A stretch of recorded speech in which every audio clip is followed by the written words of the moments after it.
Hello दोस्तों। आज हम इस वीडियो में बात करेंगे कि आप अपने ब्लॉग का ट्रैफिक कैसे इंक्रीज़ कर सकते हो। आपने हर तरह की कोशिश करके देख ली है, आप अपने ब्लॉग के आर्टिकल को हर जगह प्रमोट भी करते हैं, सोशल मीडिया पे प्रमोट करते हैं, लिंक बिल्डिंग भी कर रहे हैं, बहुत अच्छी क्वालिटी कंटेंट भी आप लिख रहे हैं, बहुत उसको टाइम भी दे रहे हैं ब्लॉग को, पर आपके ब्लॉग का ट्रैफिक इम्प्रूव नहीं हो रहा। उसका कारण ये हो सकता है कि कोई भी आर्टिकल जो आप पब्लिश कर रहे हैं अपने ब्लॉग पे, वो कीवर्ड रिसर्च बेस्ड नहीं होता है।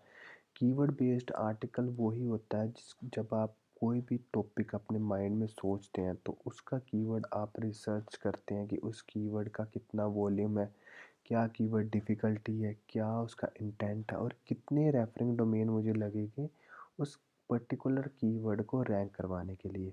आज हम सारा कुछ इस वीडियो में आपको यही बताएंगे कि कोई भी माइंड में अगर आपके टॉपिक आता है कि इस टॉपिक में मैंने अपने ब्लॉग में आर्टिकल पब्लिश करना है, तो सबसे पहले आपने उस टॉपिक के रिलेटेड कीवर्ड रिसर्च करना है। जैसे अभी आप स्क्रीन पे देख रहे हैं कि मेरे माइंड में आया है कि मैंने वेट लॉस फूड, जो इंडियन वेट लॉस फूड होंगे, वो मैंने उस पे आर्टिकल लिखने की सोच रहा हूँ कि ये वाला आर्टिकल मैं अपने ब्लॉग में पब्लिश करूँगा। तो मैंने ये वाला कीवर्ड सर्च करा तो लकीली मुझे वॉल्यूम मिला है 1900।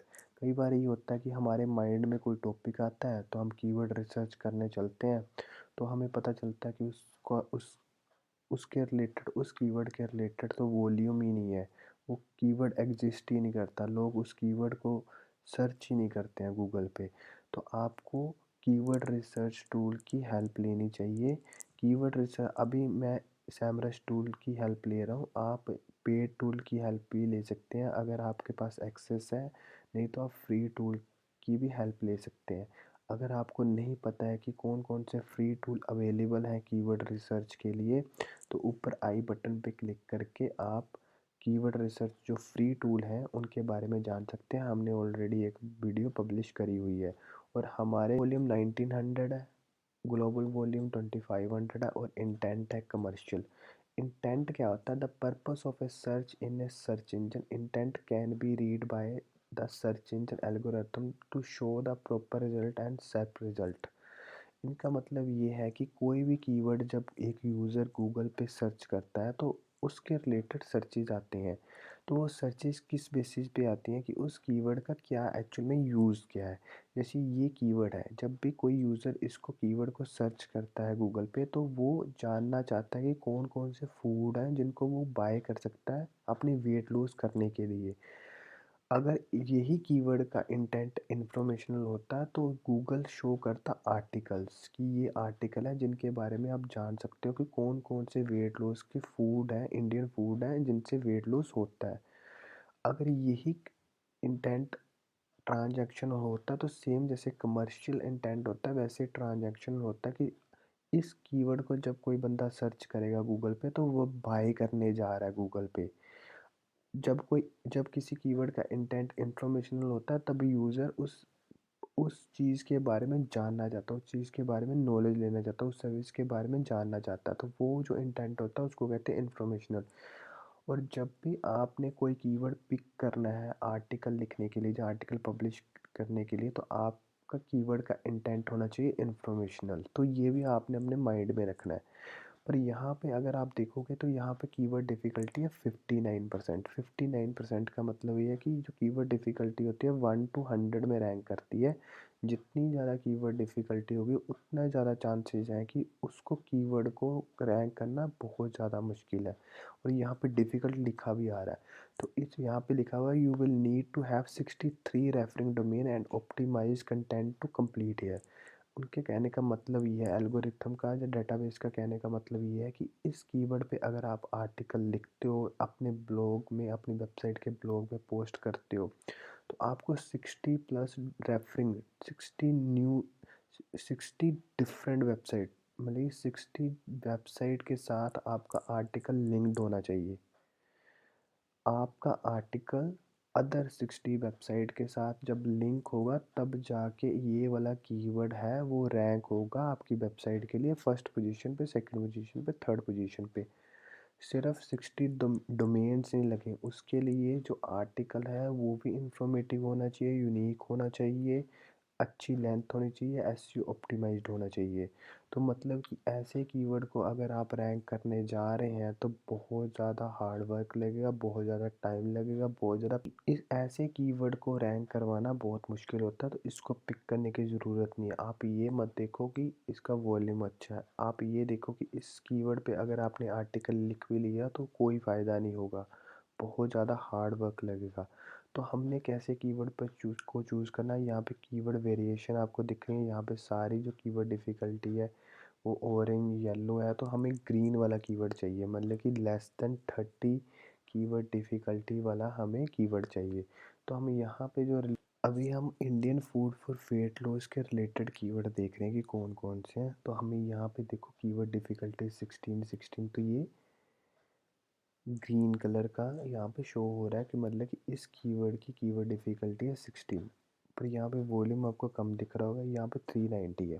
तो millet diet chat for weight loss, अगर आप इस कीवर्ड पे आर्टिकल लिखेंगे तो यहाँ पे आपको वॉल्यूम भी अच्छा मिल रहा है और यहाँ पे आपको कीवर्ड डिफ़िकल्टी कम मिल रही है, और इवन तक कि आपका जो कीवर्ड है वो इंफॉर्मेशनल है। इंफॉर्मेशनल का यहाँ पे आ रहा है, user want to find an answer to specific question, मतलब कि इंफॉर्मेशन जानना चाहता है, तो इस कीवर्ड पे आप आर्टिकल लिख सकते हैं। तो आपने यही ध्यान रखना है कि आपने ऐसे कीवर्ड फाइंड करने हैं जो इंफॉर्मेशनल हो, और यहाँ पे 390 वॉल्यूम आ रहा है कि वॉल्यूम भी एवरेज है, सही है, कम नहीं है, 90 70 50 से तो बेटर ही है, और यहाँ पे कीवर्ड डिफ़िकल्टी भी है। तो यहाँ पे इजी आ रही है कीवर्ड डिफ़िकल्टी, और यहाँ पे लिखा आ रहा है you will need quality content focus on keyword intent. तो सिर्फ आपको आर्टिकल अच्छा करके लिखना है, आपने सिर्फ आर्टिकल लिखना है। आर्टिकल पब्लिश करने के बाद अच्छे चांसेस हैं कि ये वाला कीवर्ड जो है वो आपकी वेबसाइट के लिए रैंक करेगा, और ट्रैफिक डेफिनेटली आएगा अगर ये कीवर्ड रैंक हो गया। और यहाँ पे 1.3 मिलियन रिजल्ट्स आ रहे हैं। रिजल्ट्स का मतलब ये होता है the number of URL display in organic search result for the given keyword.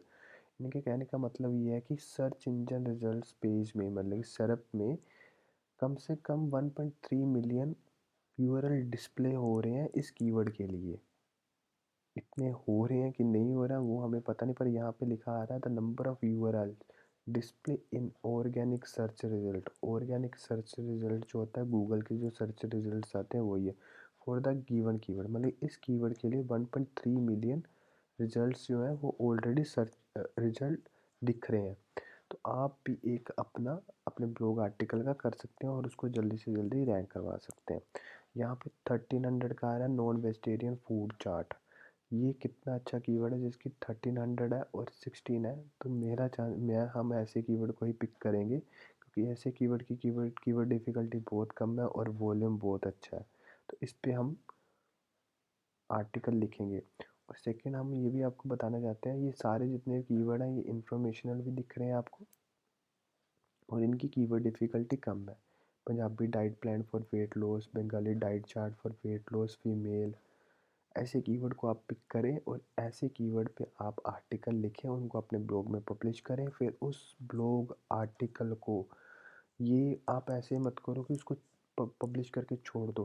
पहले तो उस आर्टिकल को फुली एसईओ ऑप्टिमाइज़ करो, ओएल टैग लगाओ, मेटा टाइटल लगाओ, मेटा टाइटल में ये कीवर्ड, जो कीवर्ड जैसे ये है इंडियन फूड न्यूट्रिशन चार्ट, इस कीवर्ड को अपने टाइटल में भी यूज़ करें, फर्स्ट पैराग्राफ में भी यूज़ करें, हेडिंग में भी यूज़ करें, ओल्ड टैग में भी यूज़ करें, मेटा टाइटल में भी यूज़ करें, मेटा डिस्क्रिप्शन में भी करें, स्लग में भी यूज़ करें, तो वो पूरा आर्टिकल जो होगा वो एसईओ ऑप्टिमाइज़ हो जाएगा। और अगर आपको पता नहीं है कि एसईओ ऑप्टिमाइज़ में कौन कौन से फैक्टर्स होते हैं, तो योस्ट प्लगइन है, योस्ट प्लगइन का फ्री वर्जन है, उसको यूज़ करें अगर आपका ब्लॉग जो है वर्डप्रेस में है। कैसे यूज़ करना है उस पे भी हम एक वीडियो लेके आएंगे कि योस्ट प्लगइन को आप कैसे यूज़ कर सकते हो, फ्रीली कैसे यूज़ कर सकते हो, कौन कौन से फीचर्स को आपको ऑन करके रखना होता है। क्योंकि योस्ट प्लगइन अगर आपके ब्लॉग में लगा होगा तो साइट में भी जनरेट होगा, उस साइट मैप को आप गूगल कंसोल में भी ऐड कर सकते हैं। गूगल कंसोल में जब आप ऐड करोगे उसके बाद जो नंबर ऑफ़ पेजेस या नंबर ऑफ़ लिंक्स या नंबर ऑफ़ पोस्ट या नंबर ऑफ़ कैटेगरीज आपके वेबसाइट में जो होंगी वो सारी इंडेक्स होंगी। अगर गूगल पे जितनी जल्दी आपकी वेबसाइट फुल्ली वेबसाइट अगर आपकी गूगल पे इंडेक्स होगी तो उतनी जल्दी आपकी वेबसाइट पे ऑर्गेनिक ट्रैफिक आना स्टार्ट हो जाएगा। और ये प्रॉब्लम आज के टाइम पे बहुत ज़्यादा आ रही है कि आपने 100 आर्टिकल पब्लिश करके रखे हुए हैं अपने ब्लॉग में, और पर सिर्फ 10 आर्टिकल ही आपके गूगल सर्च इंजन पेज पे सिर्फ इंडेक्स हुए हैं। 90 पेजेस आपके, 90 आर्टिकल आपके गूगल में इंडेक्स ही नहीं हुए हैं। तो आपको ऑर्गेनिक ट्रैफिक नहीं आ रहा है, इसी वजह से नहीं आ रहा है। तो आप साइट मैप ऐड करें, साइट मैप को ऐड करने के बाद आप गूगल कंसोल में उसको सबमिट करें, ताकि जल्दी से जल्दी आपकी जो वेबसाइट है वो इंडेक्स होनी स्टार्ट हो जाए।